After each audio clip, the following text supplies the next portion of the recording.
Assalamualaikum warahmatullahi wabarakatuh. Para pemirsa, para pendengar dimanapun juga berada, salah satu pertanyaan yang sering ditanyakan oleh para jamaah kita dan kita sendiri juga sering bertanya, bagaimana sih caranya khusyuk dalam beribadah? Nah, sebelum kita menjelaskan apa itu artinya khusyuk ya, mari kita evaluasi dulu. Apa sih yang kita maksudkan dengan khusyuk yang selama ini kita kerjakan, yang selama ini kita anut, kira-kira seperti itu. Nah, kalau khusyuk yang dimaksudkan di sini adalah pusat konsentrasinya hanya kepada Allah, itu namanya khusyuk. Maka salat itu pun juga segala macam konsentrasi itu harus terpusat kepada Allah. Saya tanya jujur kepada diri kita semuanya, pernah nggak Bapak Ibu khusyuk dalam salat? Dalam arti tidak ada yang diingat selain Allah, mulai dari takbiratul ihram sampai salam. Pernah nggak? Jujur saya ingin sampaikan, saya pun juga tidak pernah seperti itu Bapak Ibu. Paling sesekali ya, Allahu Akbar, tetap bayangan-bayangan macam-macam muncul dalam pikiran kita, nostalgia. Tapi yang penting buat saya ya, pengertian khusyuk itu adalah saya memasrahkan diri saya kepada Allah. Saya pasrah total. Inna sholati wa nusuki wa mahyaya wa mamati lillahi rabbil alamin. Semuanya untuk Allah. Soalnya ada tadi bayangan-bayangan yang melesat dalam pikiran kita. Ada handphone, ada suara anak menangis, ya, kemudian juga ada suara televisi, ada pemberitaan dan seterusnya. Didengarkan tetapi tidak mengecoh kita untuk mengedepankan mereka. Lantas Allahnya menjadi the second creation, the second hand. Nah, jadi Allah Subhanahu wa taala itu harus menjadi the first priority. Itu kebutuhan primer kita itu adalah Allah. Kebutuhan sekunder itu adalah selain Allah.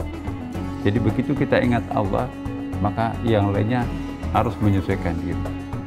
Inilah yang disebut dengan niat primer kita kepada Allah pada saat kita akan khusyuk.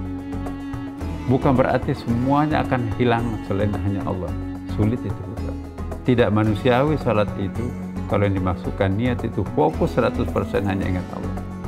Tidak manusiawi puasa itu kalau kita harus melakukan pokoknya ibadah ini harus hanya ingat Allah.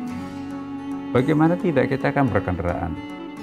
Ingin juga membayangkan nanti kalau saya kecepatan nabrak orang, kalau kelembatan ditabrak orang, apa kiri atau kanan, harus ada akal di situ yang mainkan Bapak Ibu.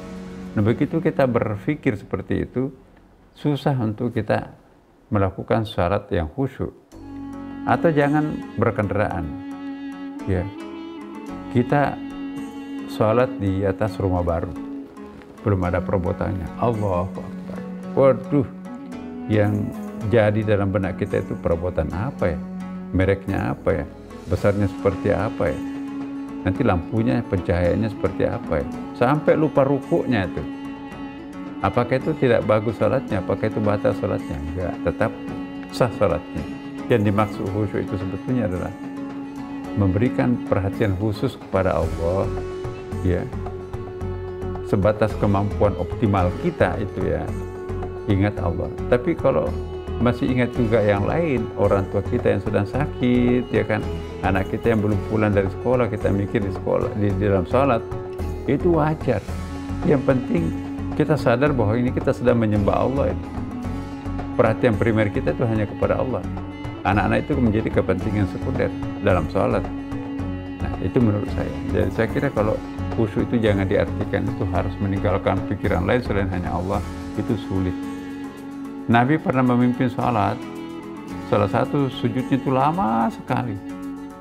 Nah, ditanya oleh sahabatnya, kok sujud kita lama tadi? Ya Rasulullah, oh iya, anak cucu saya Hasan Husain keluar dari kamar bertengger atau naik kuda-kudaan di punggung saya. Kalau saya bangun nanti takut jatuh. Nah, dalam kesempatan lain, Nabi sholatnya cepat sekali karena mendengarkan suara anak kecil menangis di belakang yang ibunya sedang sholat. Tanya, kenapa kok cepat sekali? Apakah Anda tidak mendengar ada anak menangis di belakang? Makin lama kita sholat, kasihan anak itu kan. Apakah Nabi khusyuk? Tetap khusyuk. Tetapi kebutuhan-kebutuhan primernya itu tetap diberikan kepada Allah Subhanahu wa taala. Nah, jadi kepasrahan total diri kita kepada Allah itu yang dimaksud khusyuk.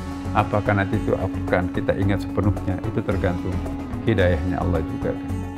Nah, inilah para pemirsa, semoga kita mendapatkan kekhusyuan yang sejati, ya. Makin lama makin bagus sholat kita karena adanya kekhusyuan itu. Wassalamualaikum warahmatullahi wabarakatuh.